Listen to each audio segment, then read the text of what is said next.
E eu acredito muito no futuro dessa cidade. Eu acho que pesa sobre todo mundo, essas censuras, essas cobranças.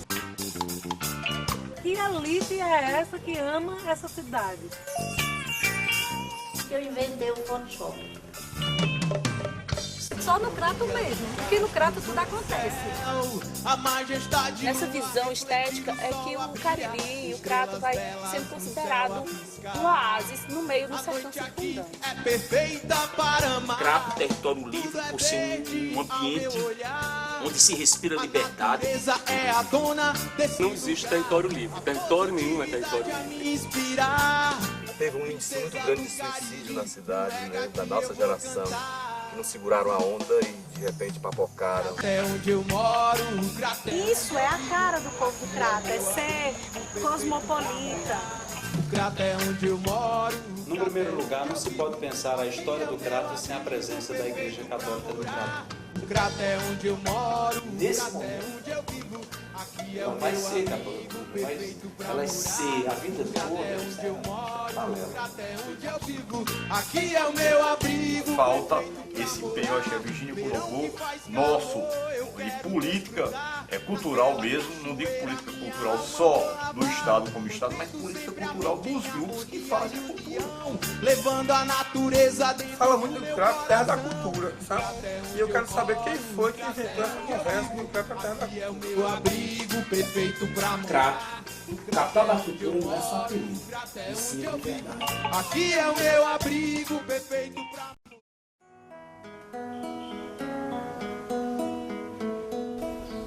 O Crato é uma cidade interessante no que diz respeito à cultura, porque ao longo da história ela sofreu vários adversos na questão da política, resquício do coronelismo, das oligarquias, mas apesar disso tudo, o Crato é uma cidade pioneira no ensino fundamental e superior. Nessa questão de tomar iniciativa de informativos como jornais, emissoras de rádio, no histórico revolucionário, através das revoluções de 1817, a Confederação do Equador, é o grupo de teatro mais antigo, talvez um dos mais antigos do Brasil, Teatro Amador, foi fundado aqui no Crato, né? Também nessa parte de teatro. Na parte de música, a quantidade de escolas, nós temos 3 escolas de música funcionando em plenas atividades, sem falar de algumas particulares, né? E pelo próprio resultado disso tudo, com banda de música, com compositores, com tudo isso, também na música é um destaque grande.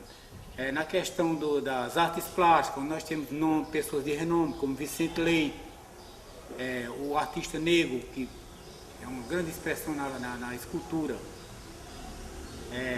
A quantidade de salões que nós fizemos aqui, por iniciativa própria, salões de outubro, que foram, não me lembro bem, mas se não me engano foram mais de 10, pelos festivais de música que aconteceram, né?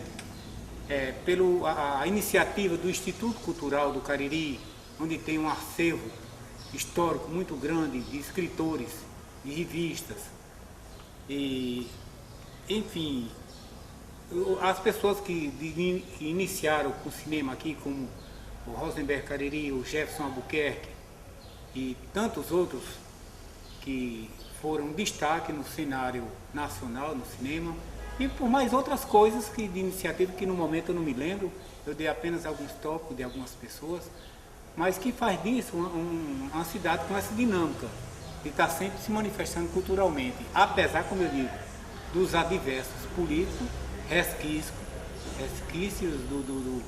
da questão da oligarquia e do coronelismo, mas que felizmente ao longo do tempo isso vem se dissipando, né? E eu acredito muito no futuro dessa cidade.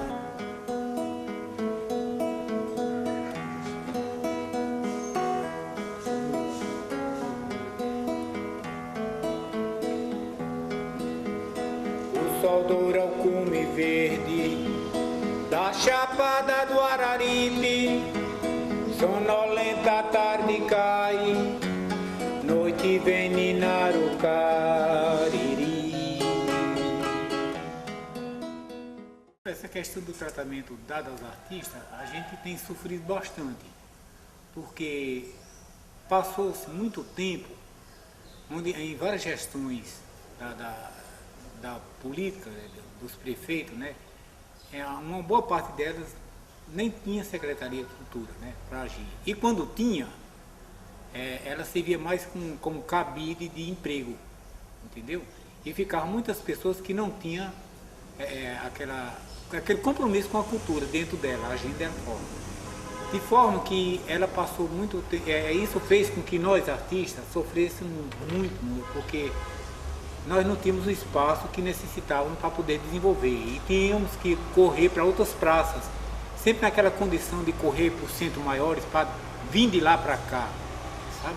Com exceção de alguns artistas, por exemplo, eu mesmo percebi que não devia fazer isso e resisto aqui na cidade nessa tentativa de fazer cultura a partir daqui, né? Eu vejo assim, eu tenho claro em mim a questão do Crato ser uma cidade, na realidade, diferenciada nesse ponto de vista. Principalmente quando a gente compara com a maior parte das cidades do Ceará. O Cariri em si é uma coisa diferenciada. Eu acho que o que está forte em cultura no Ceará é basicamente o Crato o Cariri e os Inhamuns. A gente tirando o Cariri e os Inhamuns, o resto é um grande, vamos dizer assim, é um grande deserto, eu acho, inclusive a capital do Ceará, que eu acho que é um lugar que não existe culturalmente praticamente. Eu tenho isso comigo. É uma coisa que está se tentando caminhar nesse sentido, mas a gente nota que é uma cidade totalmente sem alma. Eu pelo menos vejo assim, Fortaleza, quando a gente compara com algumas outras cidades que são muito mais, vamos dizer assim, inspiradas, né? Então, aí a gente vê essa Fortaleza clara quando a gente olha a mitologia, né? Que é isso que uma parte do intuito do estudo. E a mitologia, como já várias pessoas estudaram, como o Campbell estudou, não é uma historinha da carochinha, não é uma história vaga e tal. E o próprio Freud depois descobriu isso, ela está, vamos dizer assim, é uma representação do inconsciente coletivo da região, e a gente vê aqui como essa mitologia é forte. Quando você olha, por exemplo, a questão do caldeirão, você olha a questão, por exemplo, da figura de Nossa Senhora da Penha aqui, com a baleia que está debaixo do altar, figura da Pedra da Batateira, né? E a figura de todos os poetas populares, a própria figura do Milagre, do Padre Cícero. Então da Confederação do Equador. Então tudo isso criou assim uma fortaleza histórica tão grande e mitológica tão grande, né? Que é o que representa, o que Campbell falava, que representa, ele dizia que a mitologia era na realidade o sonho coletivo, né? E que os nossos sonhos eram a nossa mitologia privada, né? Uma definição muito bonita.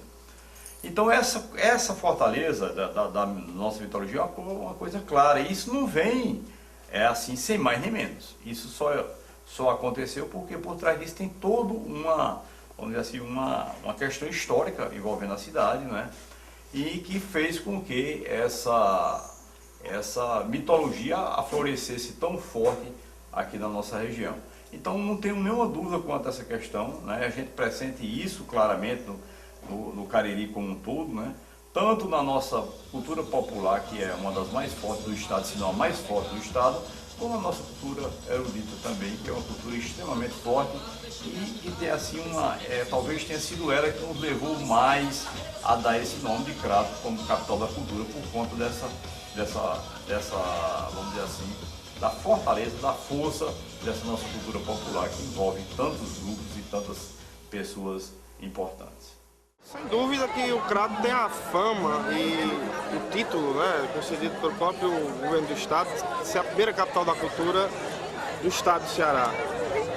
Não tenha dúvida que o Crato tem muitas tradições, mas que eu chamaria muito mais de folclóricas do que propriamente culturais.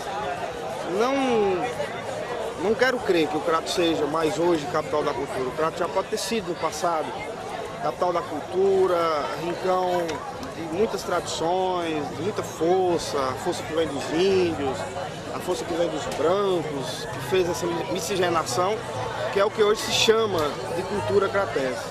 Agora, nós vivemos aqui muito mais um saudosismo do que foi a pujança da cultura do Crato, do que efetivamente uma vivência concreta de tradição cultural. Quero dizer que com isso que o Crato vem perdendo nas últimas décadas espaço em vários setores da sociedade, inclusive principalmente no setor cultural. Não é mais tão forte a nossa tradição cultural. O que nós vivemos hoje no Crato é a tentativa de preservação de algumas tradições folclóricas, que não necessariamente é sinônimo de cultura, no que pese, né, as belíssimas informações do Câmara Cascudo, que chama de cultura folclore, folclore de cultura. Na verdade, a cultura, eu quero crer, é algo vivo, algo que se renova, é algo que se reinventa a cada dia e, portanto, está intimamente ligado com a própria sociedade, com a própria comunidade.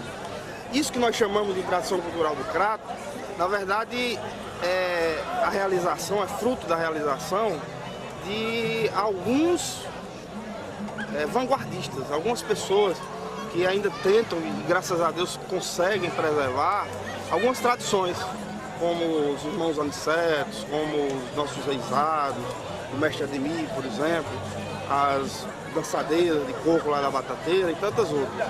Mas, infelizmente, na medida em que nós percebemos que a comunidade, de uma maneira geral, ela não se envolve nesse contexto, que ela não se identifica propriamente com as manifestações que são realizadas, é que me fazem acreditar que o Crato não é mais a capital da cultura.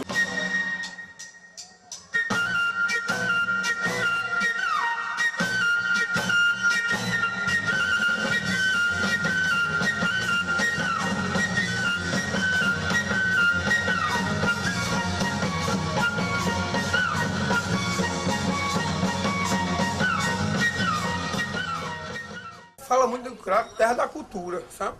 E eu quero saber quem foi que inventou essa conversa que o Crato é a terra da cultura. Porque não tem nada de... A gente tem um museu aqui na cidade, museu lindo, sabe? E as pessoas, são poucas as pessoas que conhecem. As pessoas que estão lá dentro do museu, acho que nem eles mesmo conhecem que lá é o museu. Você chega lá, tem uma de gente sentada, pessoas que entraram pela porta da cozinha sem concurso, a maioria é sem concurso, com aparelhamento político. Não sou conhecedor daqueles quadros, aquele acervo que tem dentro do museu. E é desconhecedor. Fala muito no Terra da Cultura. E a gente tem uma festa agora recente da Baixa Rasa.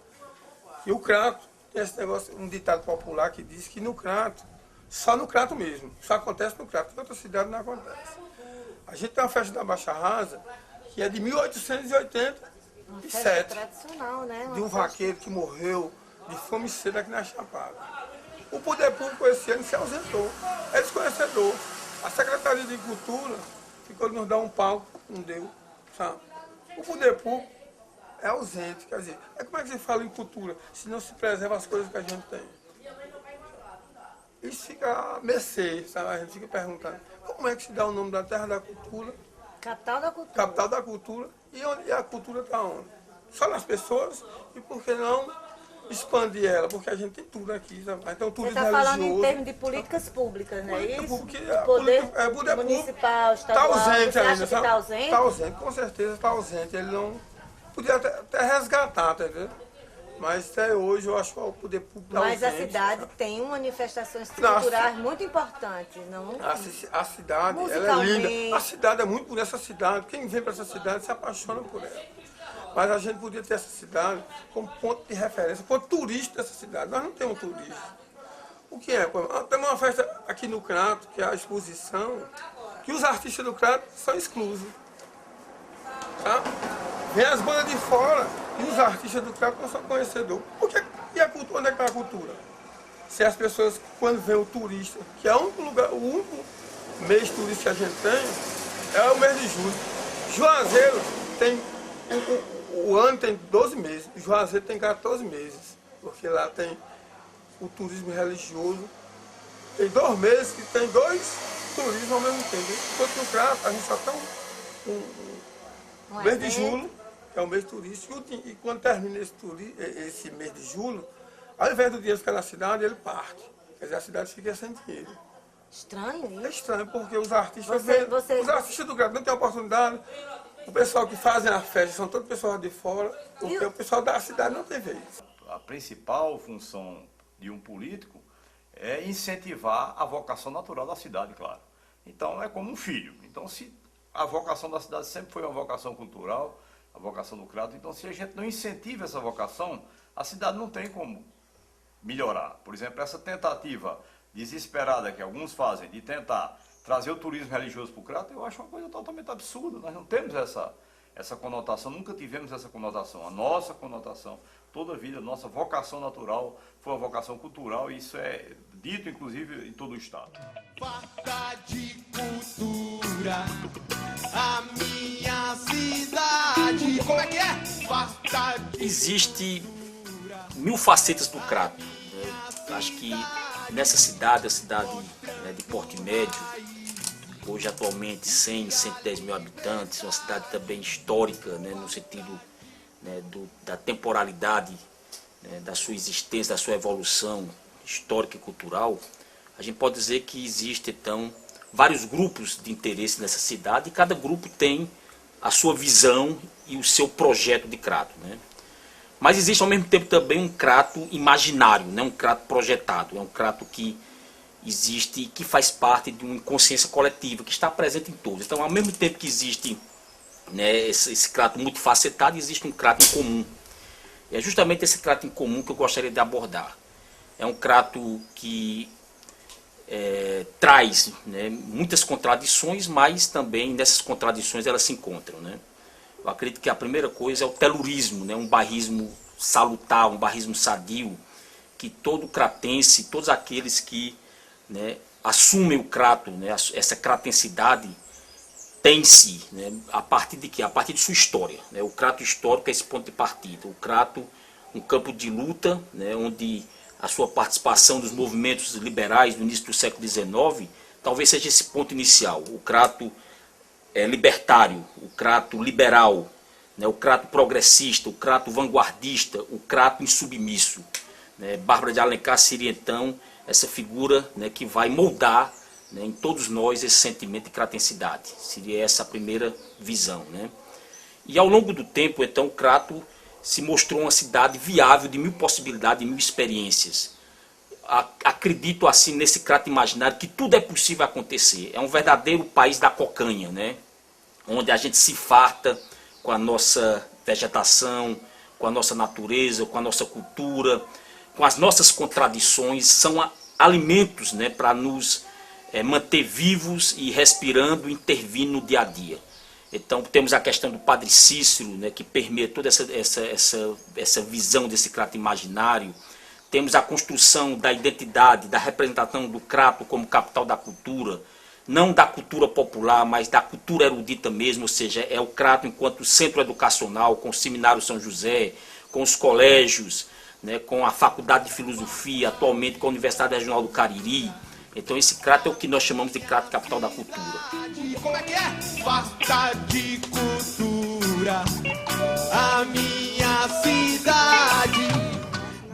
Veja só, a gente se acostuma a isso, né? Se acostuma a ter o Crato como a cidade da cultura, a capital da cultura.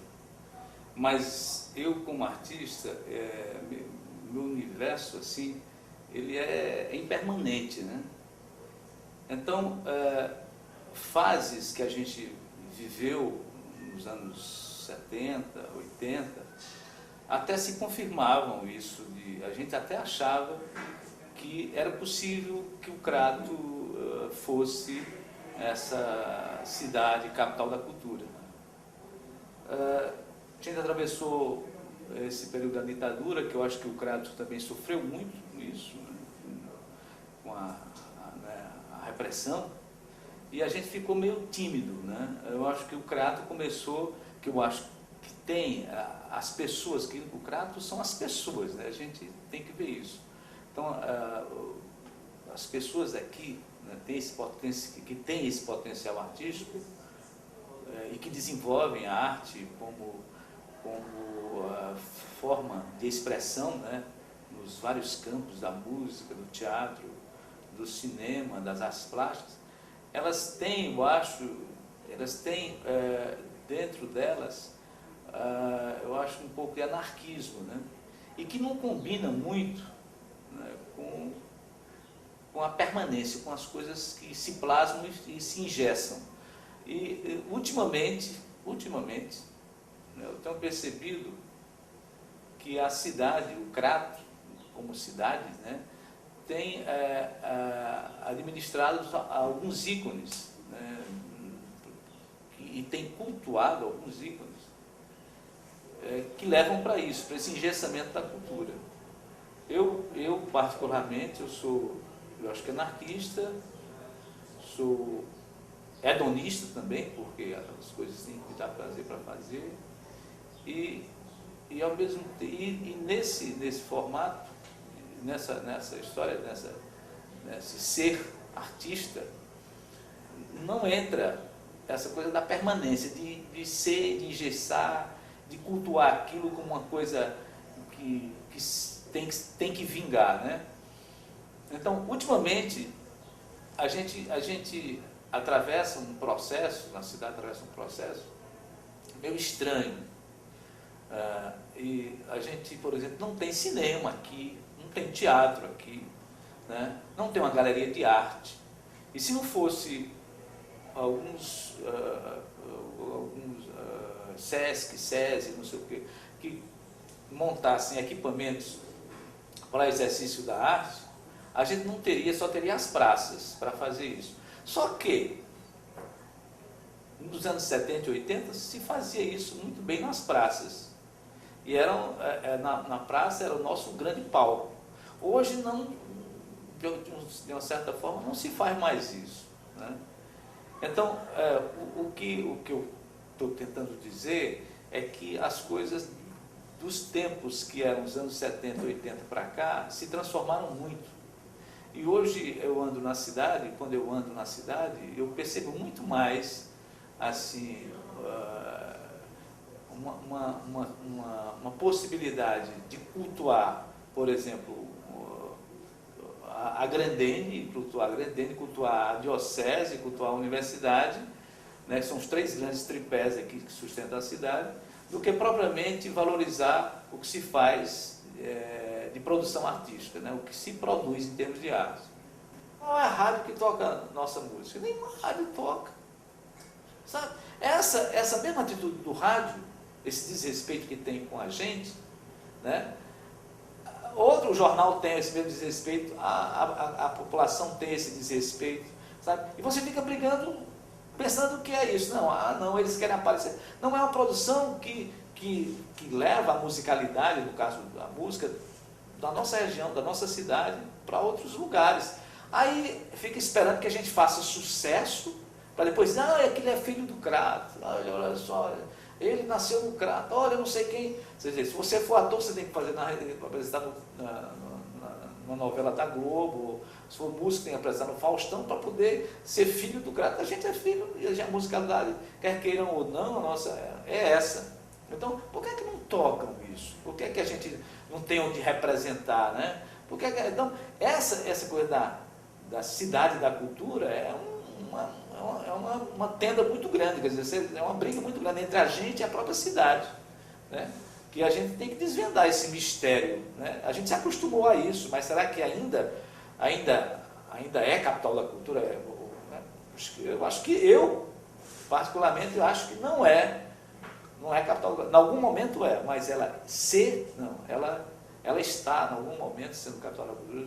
Por exemplo, no colóquio da Imago, ela vai ter um processo interessante, né? Você está discutindo isso, então nesse momento, ela vai ser capital da cultura, mas ela ser a vida toda, isso é balela, não acredito nisso não.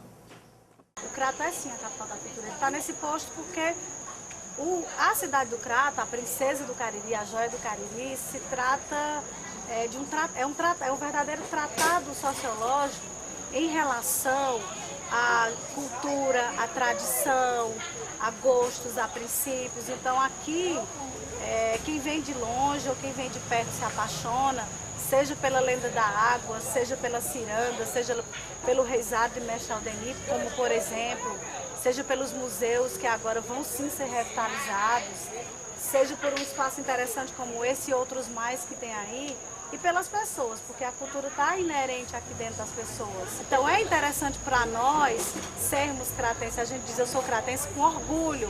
A gente canta o hino do Crato, a gente fala que é descendente dos índios cariris com o maior gosto do mundo. Então, quando eu falo de tratado sociológico, é isso, está arraigado as nossas origens, a nossa vida.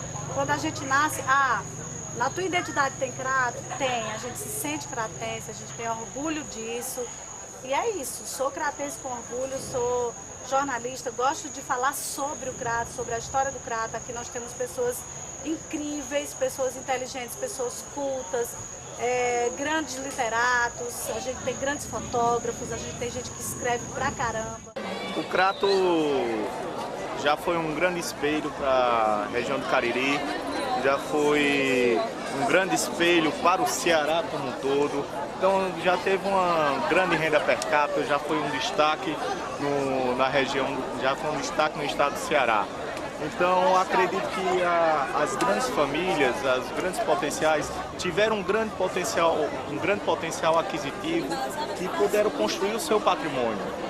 Então eu acredito que não, eu acredito que atualmente o Crato precisa ter seus pés fincados no chão para que possa tomar sua posição de destaque novamente na região do Cariri, que possa tomar novamente a posição de destaque no estado do Ceará.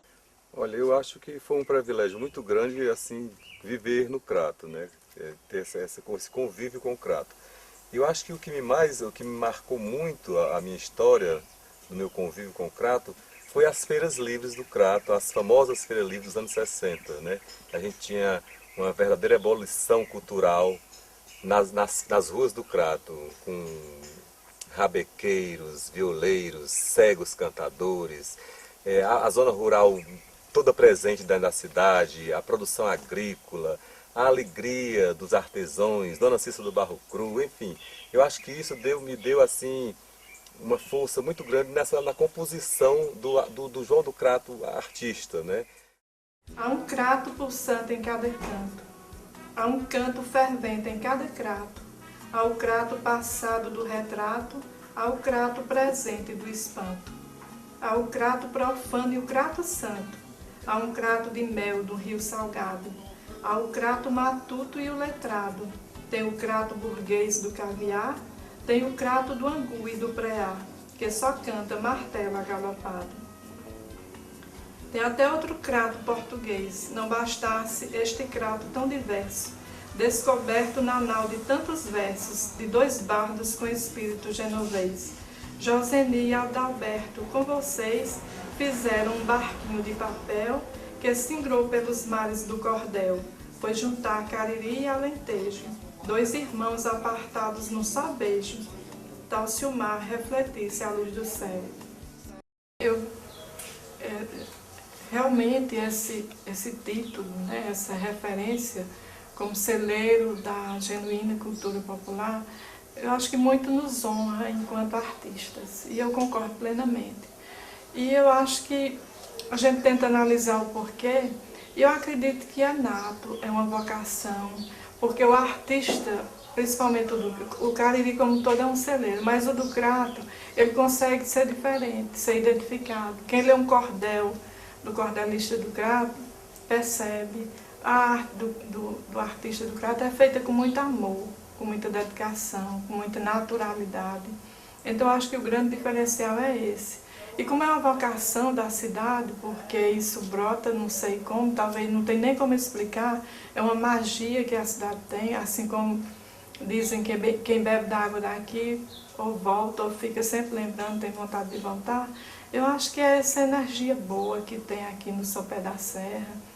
E tem muito artista demais, eu acho que merece esse título, embora não haja assim um incentivo, um reconhecimento, porque é tão natural a arte no pessoal do Crato que às vezes passa desapercebido, de tão natural que é.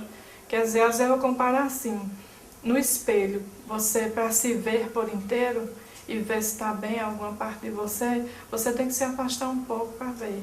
Então aqui eu acho que está tudo tão próximo que é como um espelho, você não consegue ver o todo e a beleza, a grandiosidade que tem nosso artista. No primeiro mês que eu fiquei aqui no Crato, eu já tinha certeza que não queria mais voltar para Fortaleza, apesar das limitações que o interior tem, né? Tanto de trabalho quanto de diversão, mas aqui a gente tem uma qualidade de vida sim.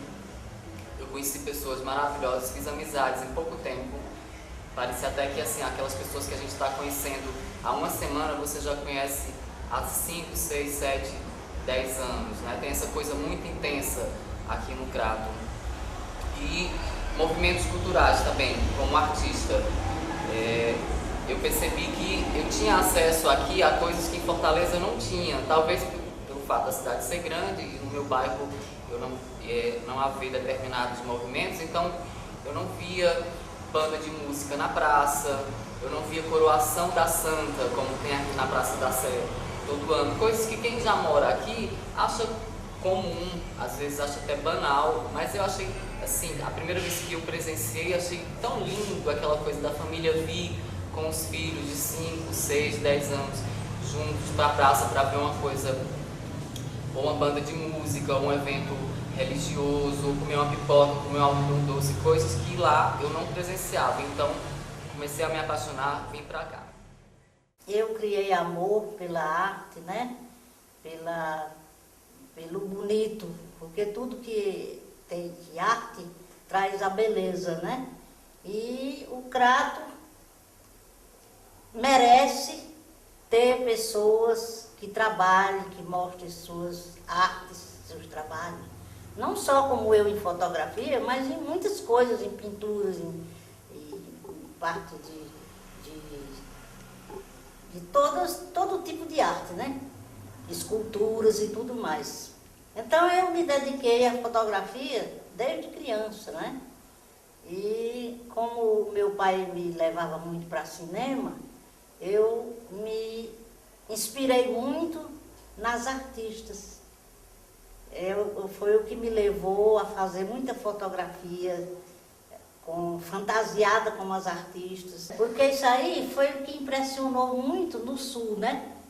Porque eles queriam fazer uma exposição da Monra e associaram a mim por causa dessa maneira de se fotografar. Então eu também me autofotografava, né? Eu mesma, né? Com câmeras que fotografam, né?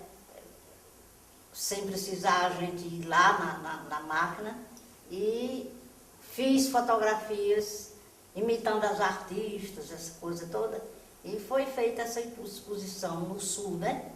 Aí isso aí levou uma propaganda grande, a exposição chegou até a Espanha, né? Tive em 2 partes da Espanha, fotografias minhas.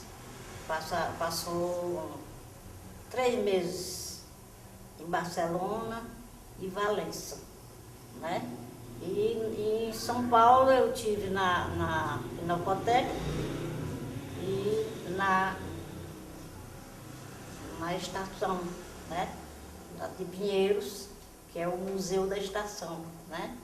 Aí isso aí foi que levou a ir para as revistas, as companhias aéreas também fizeram, a TAM, a Gol, fizeram essas fotografias, e porque também o meu trabalho é um trabalho diferente, né? Eu trabalho em preto e branco, no processo antigo, não é digital, e tudo que a fotografia tem é feito por mim. Desde o início de bater, de arrumar as pessoas e tudo, até o final. O retoque que é feito à mão, que justamente nesse retoque, eles botaram nas revistas que eu inventei o Photoshop. Nós, cratenses, as pessoas filhos daqui, eu acho que como as pessoas estão voltando. Antes, todas essas pessoas que faziam cultura, para manter, né? Às vezes as pessoas dizem que o Crato é só apelido, mas não é. A gente prova que nós temos pessoas capacitadas em toda a área Então pessoas que as pessoas estão lá fora, que tá aqui de Crato, do Cariri, eles sempre vêm aqui buscar nas nossas fontes, na nossa região, ou seja, vem restabelecer ou dar carga nas baterias, né, da imaginação, dessa coisa toda. Como tem o Jefferson de Albuquerque Júnior, é um grande cineasta nacional que sempre está aqui com a gente. Agora mesmo terminamos de concluir um período de 16 meses o filme Foi Assim, Como Será a Chapada do Araripe. O Hermano Pena, que é filho do Crato, que tem outras grandes produções como Sargento Getúlio, o Mário e outros mais. Quer dizer, então essas pessoas todas hoje pensam em voltar para o Crato. E o Crato tem que estar preparado para isso.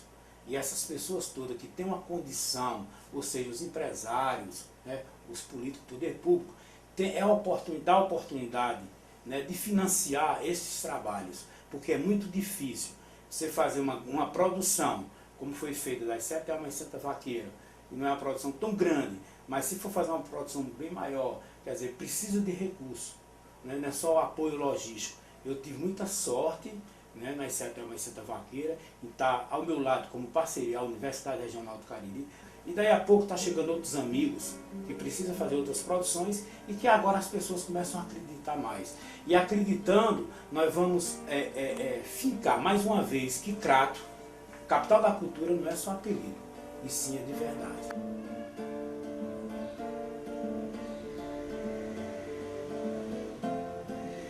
Crato, território livre, por ser um ambiente onde se respira liberdade, ou pelo menos se procura respirar liberdade. E se aceita os embates necessários para que se busque essa liberdade tão desejada por todos nós. É claro que essa liberdade ela vai ter aí algumas, né, definições contraditórias, né? Essa liberdade não é um ponto em comum, né? A minha liberdade não é a liberdade de outras pessoas, né, que existe, que comungam, né, desse sentimento. Então nós temos, por exemplo, uma coisa que eu acho interessante no Crato, é justamente a forma como o Crato sempre buscou resistir, né, diante das imposições culturais, né, as criações, os movimentos, né, que já faz tempo, por exemplo, o movimento que deu origem ao Instituto Cultural do Cariri, os intelectuais da década de 50, depois veio o movimento de vanguarda da década de 60, né, respirando a contracultura, o Crato que respira toda uma sincronicidade na década de 60, assumindo os valores da contracultura, né, europeia, norte-americana, o Crato místico, né, que recebe influência desde os elementos indígenas até o mais estranho esoterismo presente no Oriente. Faz 8 anos que eu moro aqui, às vezes eu ando de dia na rua e as pessoas parecem que estão vendo um extraterrestre, olham pra mim assim, mas não com aquela coisa de espanto, não com aquela coisa de preconceito. Às vezes eu percebo que é com uma admiração, por ser uma imagem diferente, né, uma coisa fora do comum.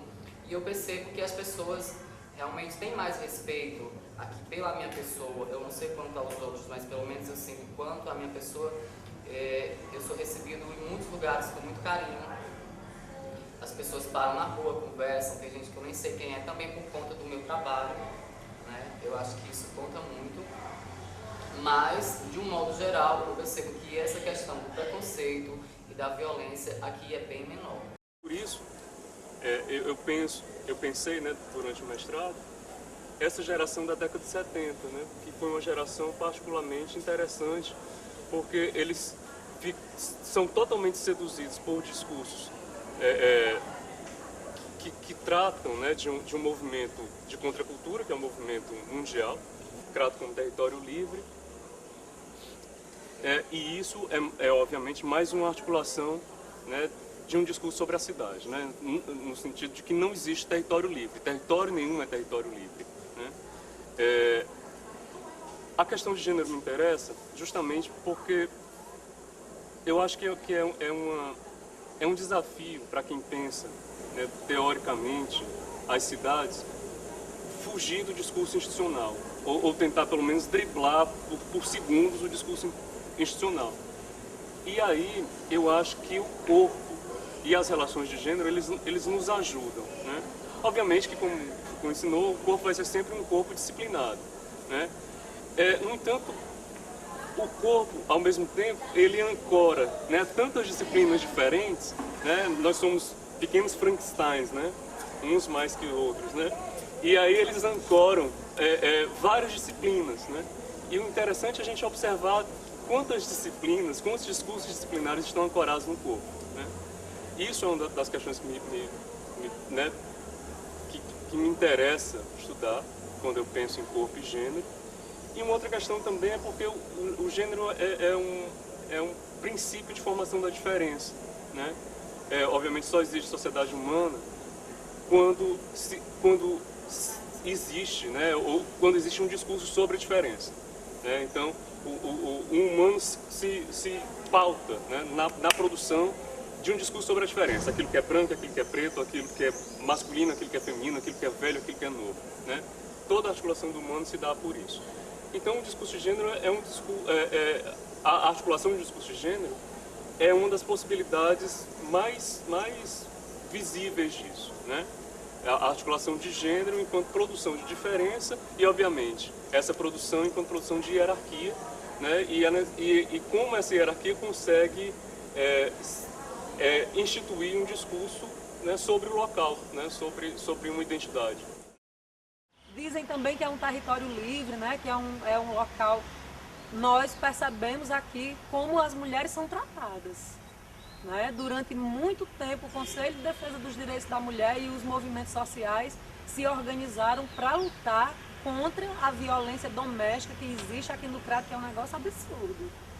Os homens dessa cidade, dessa região em geral, claro que não é só daqui, mas aqui tem essa presença muito forte. Se a menina não quer mais namorar com ele, se ela não gosta mais dele e ela se separa dele, em geral ela morre. Ou ela é agredida ou ela morre. A Delegacia da Mulher, né, o Conselho dos Direitos da Mulher aqui do Crato está repleto de denúncias nesse sentido. Então é uma coisa para a qual nós temos que atentar. Não há liberdade de gênero. Essa sociedade aqui é extremamente fechada para as mulheres, para os homossexuais. Os homossexuais aqui, eles têm que viver de forma, como eles dizem, dentro do armário, porque se eles assumirem a homossexualidade aqui, né, socialmente, do ponto de vista do trabalho, eles são extremamente marginalizados. Então tem esse outro aspecto. É uma sociedade fechada. Nós éramos altamente andrógenos, né? A gente tinha uma postura muito andrógena, além das roupas eram muito extravagantes e andrógenas, né? E a gente tinha uma postura diferente, né? Mas a gente sofria bastante discriminação, porque eles diziam, inclusive, que tinha um folclore que por onde a gente passava não nasceria mais vegetação. Resolvi falar assim do ponto de vista bem pessoal, dessa relação do que é ter uma condição livre aqui, ou achar que a gente pode ser livre nessa cidade, né? Primeiramente, eu cheguei aqui bastante jovem, com menos de 30 anos, então, solteira, jovem, cheguei não sozinha, com um grupo grande de outros colegas que vinham de outras cidades, da Paraíba, de João Pessoa, de Brasília, de Fortaleza. Chegamos num grupo bastante grande aqui em 94, né, para trabalhar, viver e trabalhar aqui. Então, essa chegada foi muito interessante, a beleza da cidade, o encantamento. Realmente, à primeira vista, parecia que alguns lugares da cidade, você podia experimentar realmente uma condição mais livre, dançar, beber, curtir a noite, a boemia. Parecia que estávamos assim num certo paraíso no interior do Ceará, algo até inusitado, que a gente não estava esperando. Uma certa liberdade, descontração, informalidade das pessoas.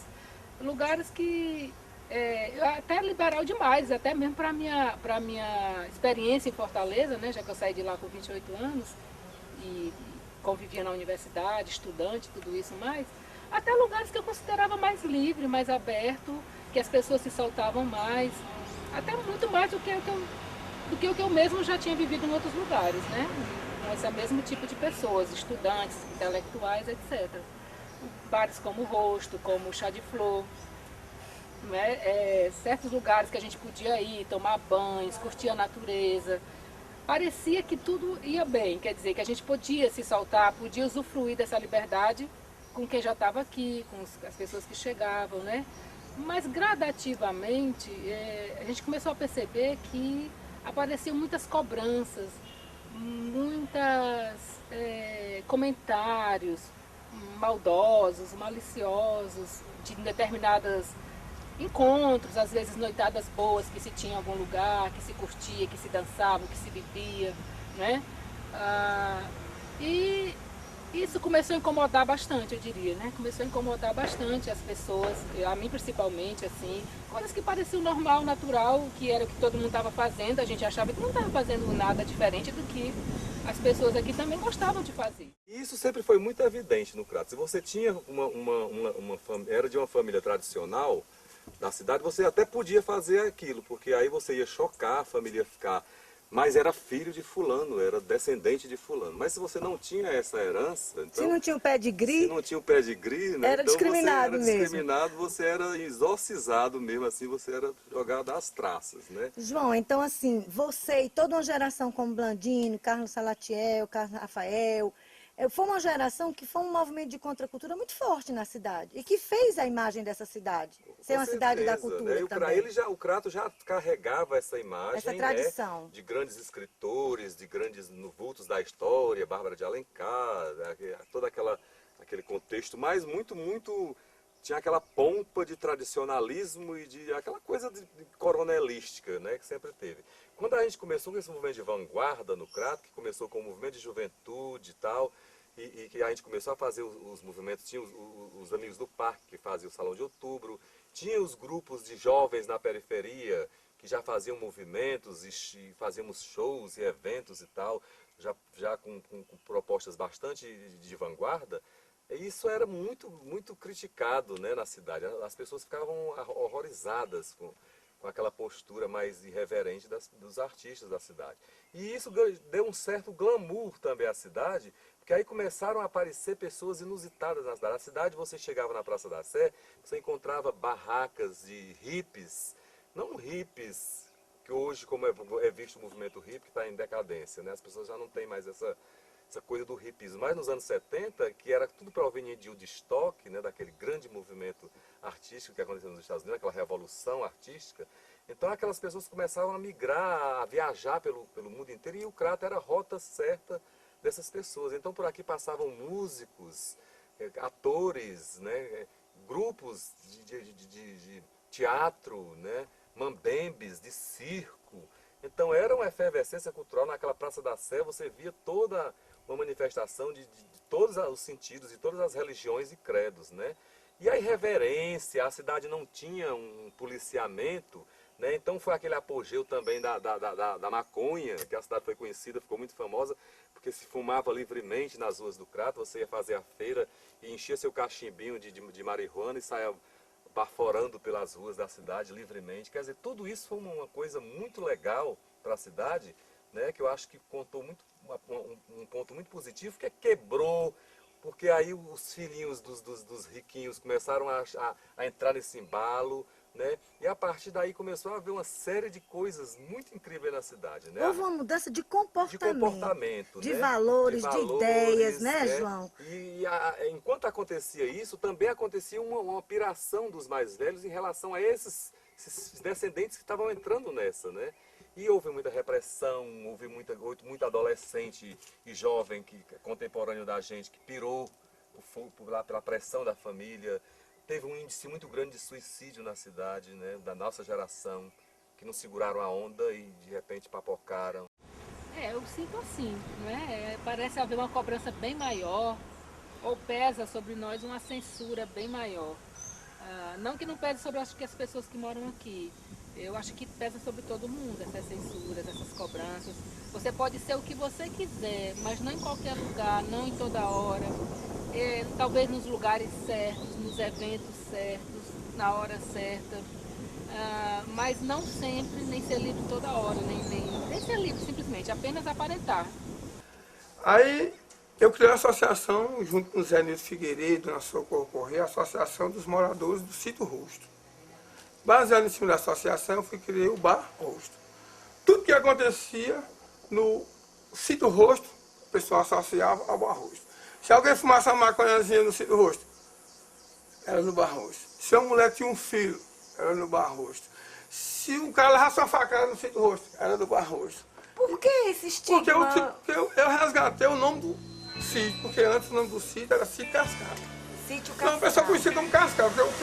Tem o chamado Sítio da Cascata, que é um balneário, e o pessoal só levava o nome, associava o bar do Chico com a cascata, porque a gente tem uma cascata muito linda. Quero me banhar lá na cascata, adormecer ao som dessa levada. Areia branca muito doida, eu vou pra lá, curtir o verde, a natureza, acampar. O sinal não tem nenhuma preservação, o pessoal não tem um cuidado. Jogam merece, lixo. então jogam lixo, tá entendendo? O poder público é ausente, tá entendendo? Não tá lá presente. Tá aí. Não. Agora, há uns 2 anos atrás, tinha uma predeira lá, o cara começou a jogar, tirar aquelas lajes argila e por fim fechou. O Ibama foi lá e fechou. Ainda bem, teve uma ação pública. Teve uma ação pública, mas é um cartão postal da cidade. É muito preconceituosa a cidade. Acha? Eu acho que o Crato é muito preconceituoso, é muito louco e ao mesmo tempo muito preconceituosa. Tá vendo? Como assim? Não entendo. Mas o bar foi vítima. Tá? O meu bar... Foi estigmatizado? As pessoas achavam, aqui do Crato, tem pessoas que nunca frequentaram o bar porque achavam que o rosto era um lugar profano. Que lá só ia as pessoas, uma Babilônia louca, né? Que o pessoal só ia louco. Só ia pessoas... Mas é que a ideia que se tinha que o bar só ia gente para se drogar. Se drogar, sabe? Ele não sabe lá que tem um peixe muito gostoso. Nossa, uma galinha caipira muito gostosa. Um atendimento muito bom. Onde as pessoas ficavam à vontade, sempre fazer ser branco, preto, sabe? Não importa a cor, não importa o dinheiro das pessoas, importa que as pessoas estavam bem, todo mundo ficava bem. E lá tinha 3 batentes. O meu bar tinha 3 batentes. Um era do bar, um era da pessoa, né? E o outro era do seu oculto. Aí a pessoa se libertava, né? Muitas vezes, lá o bar criou muito casamento. Alguém disse que destruiu, eu não acho não. Acho que criou foi muito, porque as pessoas eram felizes. Namoravam, quem não era feliz né? é quem não gostava do bar, sabe? Porque o bar só trazia felicidade. Sempre, sempre, sempre. Os poderosos da época fizeram uma armação, pois temiam o crescimento dessa organização. Planejaram destruir a saga do Caldeirão. Para mim é uma alegria poder estar colaborando, quer como membro da Igreja Católica, na qualidade de padre, quer também como educador, aqui no Colégio Diocesano, com sua história quase centenária, e também como colaborador da Universidade Regional do Cariri, que é fruto, podemos dizer, da ação educativa da própria igreja, do seminário e da antiga Faculdade de Filosofia do Crato. Eu diria 2 coisas para essa nossa conversa. No primeiro lugar, não se pode pensar a história do Crato sem a presença da Igreja Católica no Crato. Por quê? Basta olhar o primeiro nome, Missão do Miranda. Estaremos num contexto de missões, presença de missionários estrangeiros, momento de aldeamento dos indígenas. Posteriormente, nós pensaremos no projeto de educação, a fundação do seminário, 1875, a Casa de Caridade, um pouquinho antes, 1869, e a presença de paróquias, igrejas, capelas e conventos que, em Crato e na região do Cariri, vão um pouco delineando o rumo e a opção da cidade. Então eu diria que a igreja é, desde o início da urbanização, da formação da vila de Crato, uma presença marcante, um destaque, um caminho. Esse seria o meu primeiro raciocínio nesse sentido. E em todos os momentos fortes da organização da história do Crato, do conceito de cidadania, do espaço urbano, das tradições folclóricas, o elemento religioso entrou. Podemos pensar, por exemplo, nos conflitos, de momentos de independência, nos momentos de superação do período monárquico para iniciar a república. A gente tem presença de padres, de freis, tem presença de uma influência marcante assim da Igreja Católica. Então diria que na raiz do Crato, sem desconsiderar outras contribuições indígenas, presença negra ou outras culturas, é forte a presença do catolicismo romano. Como vem se falando, o Crato é uma cidade tanto quanto cosmopolita. Então a gente não tem só presença de cristianismo ou de Igreja Católica. Nós temos diversas outras formas de compreensão da fé cristã e outros mundos de interpretação do religioso. E eu acredito que na cidade do Crato esse caldeirão assim cultural, esse caldeirão até místico, que eu digo o Padre Cícero, o Beato Zé Lourenço, mas isso não apaga nem afasta outros caminhos e outras experiências coletivas de vivência que faz do Crato um lugar democrático, ou pelo menos na construção de um espírito democrático.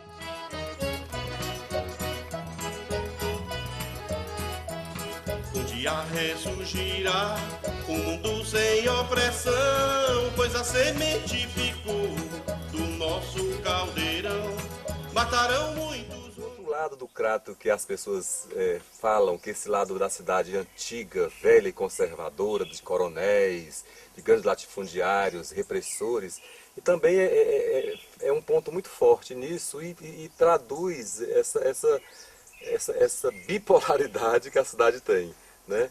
Então eu fui vítima disso porque, assim, quando eu era criança, né, e adolescente, eu sempre fui uma pessoa muito artística, né? Eu acho que eu nasci cantando, recitando, e isso de repente, como eu não sou de uma família tradicional do Crato, eu sou descendente até de negros, né, e índios e tal, e aí não participei, a minha família não tinha nenhum nome forte, eu acho que isso aí já era um fator de discriminação na cidade.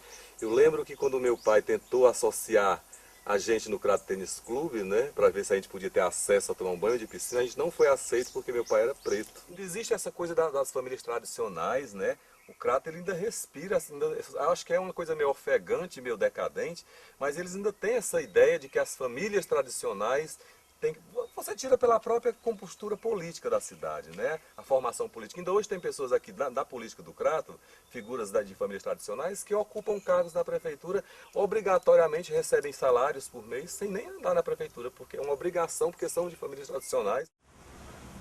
Há um discurso circulante no Crato, e o Crato é uma cidade revolucionária, né? Tanto uma cidade revolucionária como uma cidade conservadora. E eu sou de Juazeiro, né, mas moro no Crato há um certo tempo, e a gente consegue ter uma percepção assim, não isenta, lógico, mas de certa forma mais distante, e eu percebo que é uma união, né, desses opostos, né? Nós sabemos que a sociedade ela é estratificada. Quando você diz assim, eu amo Crato, eu escrevi um texto o ano passado, foi publicado no Jornal do Cariri, sobre esse discurso, eu amo Crato. Né? A elite do Crato tem, em geral, esse discurso que ama o Crato. No entanto, nesse mesmo ano, foram fechados um hospital, né? Foi fechado um hospital, houve a ameaça de fechamento de uma escola, a Escola Juvencio Barreto. E o que é isso, Crato? Né? Será que é essa massa amorfa, né? essa entidade homogênea, que não há divisões, que não há estratificações? E na realidade a gente percebe que há estratificações.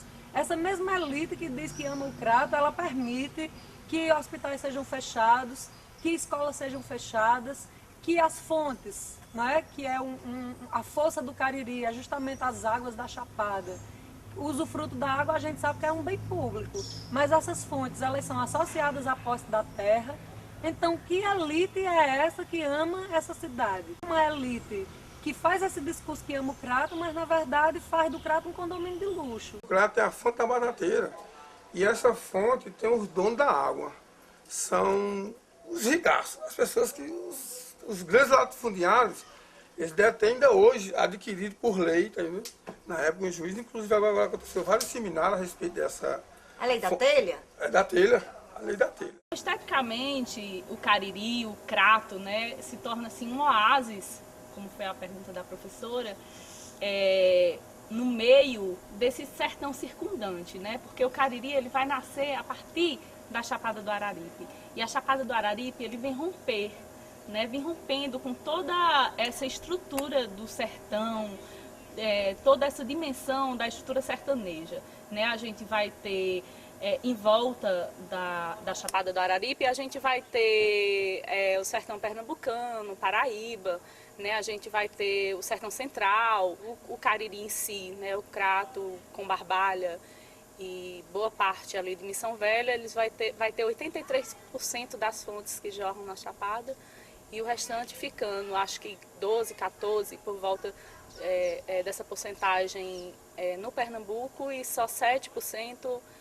no Piauí. Então, cerca de 300 e poucas fontes, a gente vai ter mais de 80% nessa região, né? Então, essa dimensão geológica da Chapada que nos favorece, né? Essa dimensão natural que nos favorece por conta dessas fontes, vai tornar o Cariri seja visto dessa maneira, né? O Crato como capital, né, natural do Cariri, nessa questão por conta de ser sede da primeira Floresta Nacional do Araripe, né? Porque a Chapada tem todo esse potencial geológico, né? Todo esse potencial de água. Falando em si das problemáticas ambientais, uma das principais, no meu ponto de vista, é o povoamento da encosta da Chapada, né, onde tem trazido vários prejuízos para a sociedade, né, vários prejuízos para a natureza. Uma delas, como esse aglomerado da cidade, tanto do Crato, Barbalha também vivencia isso, a cidade crescer para cima da Chapada, né, crescer para a encosta. Isso tem acontecido por conta disso, né, de uma geologia um pouco frágil, né, uma geologia sedimentar, grandes deslizamentos de terra nessas épocas de chuva e também a questão da impermeabilização do solo, né, fazendo com que várias fontes estejam secando, né, na encosta da Chapada por conta desse povoamento, né, isso por conta de uma falta de uma política pública ambiental na cidade séria, né, por falta de um planejamento urbano da cidade e até onde vai o urbano, a cidade, até onde vai o urbano. O urbano hoje vai até encosta, né? A gente tem bairros conhecidos aqui no Crato, o Lameiro. O Lameiro antigamente era um distrito e hoje é um bairro, mudaram-se os serviços, né? Hoje é um bairro de serviços, de moradia, de balneários, né? E aí faz com que toda a beleza e toda a diversidade natural que a gente tenha saia um pouco prejudicada, né? Algumas organizações vão trabalhar pontuando isso aqui, alguns estudiosos também pontuando esses grandes problemas da falta de políticas públicas e da falta de uma organização urbana da cidade, de uma estruturação urbana e ambiental do município. É onde eu vivo, aqui é o meu abrigo, perfeito pra morar.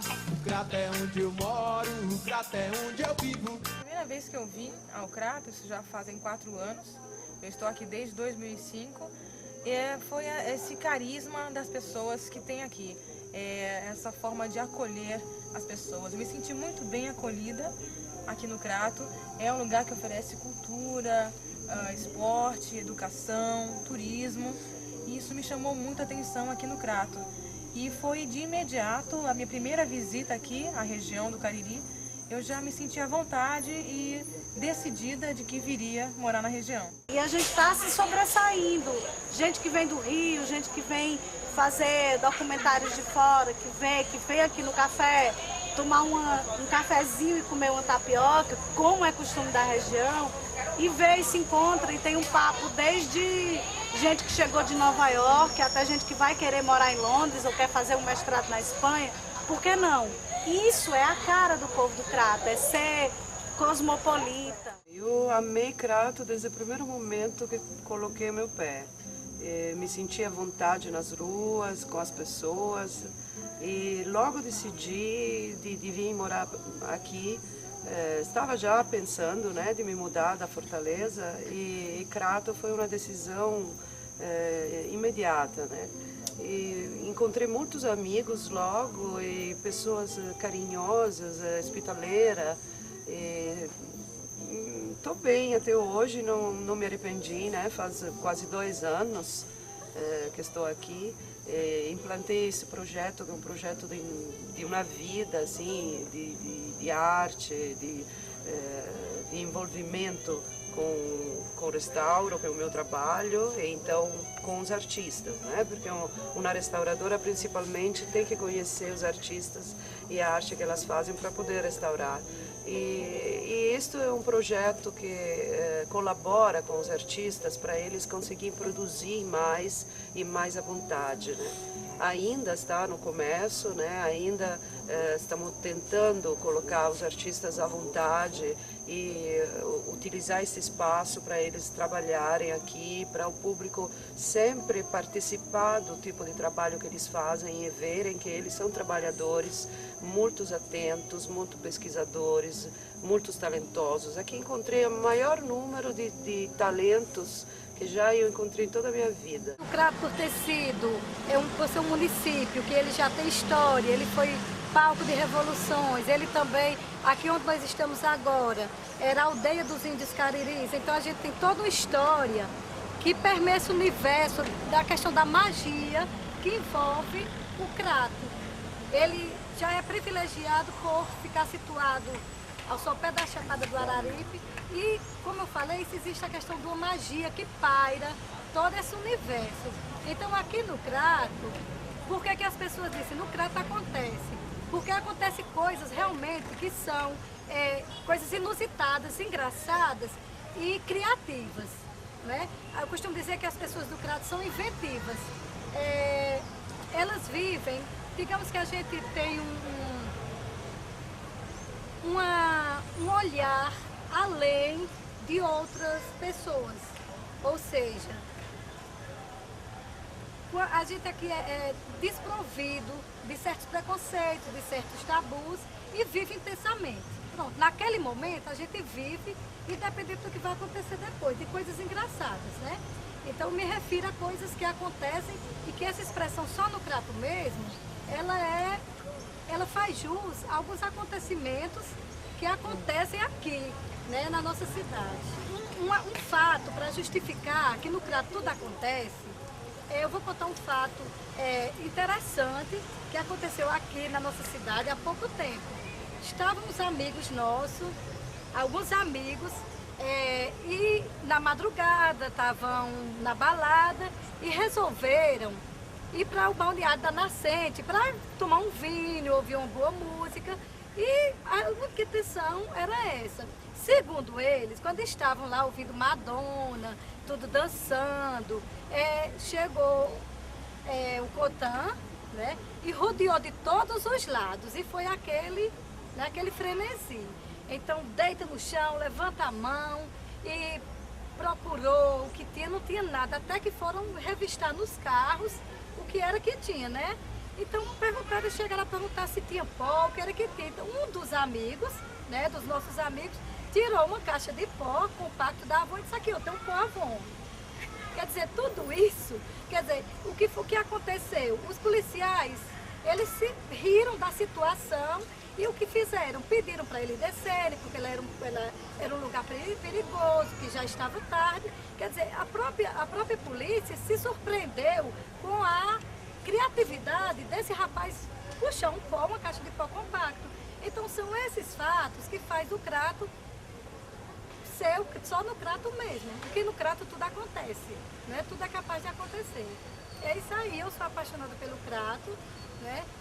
Não sou cidadã cratense, mas moro aqui há mais de 30 anos e o que me faz sentir realmente cratense. Então eu sou cratense de amor no coração. Se você chegar com uma postura irreverente e verdadeira que vai de encontro aos interesses dessa tradicional sociedade do Crato, né? Agora, João, eu quero que você se você fale... não for, se você faz se você, por exemplo, mas se você vem de fora, né, e vem dentro dos padrões que eles admiram, você é muito bem recebido e aí até endeusado e receptivo de cidadão cratense.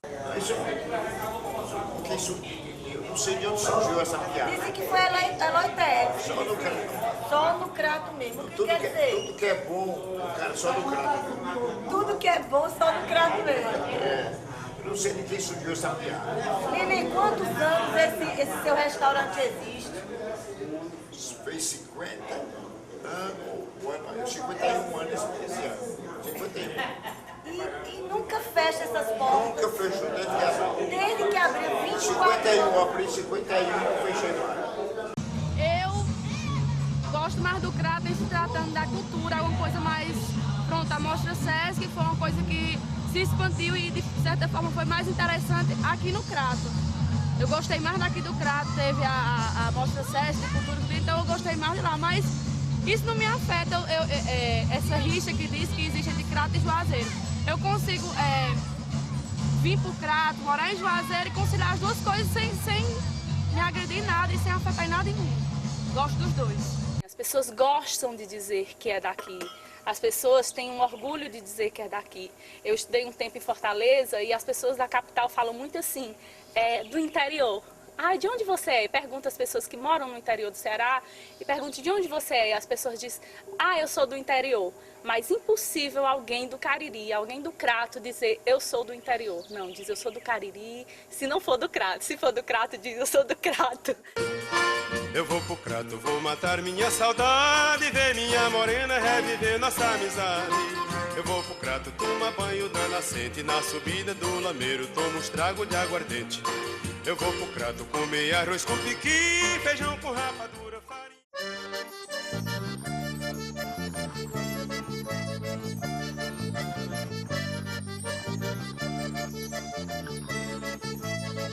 Na Chapada do Araripe, no forró da Casa Grande, seu Eloy anunciou.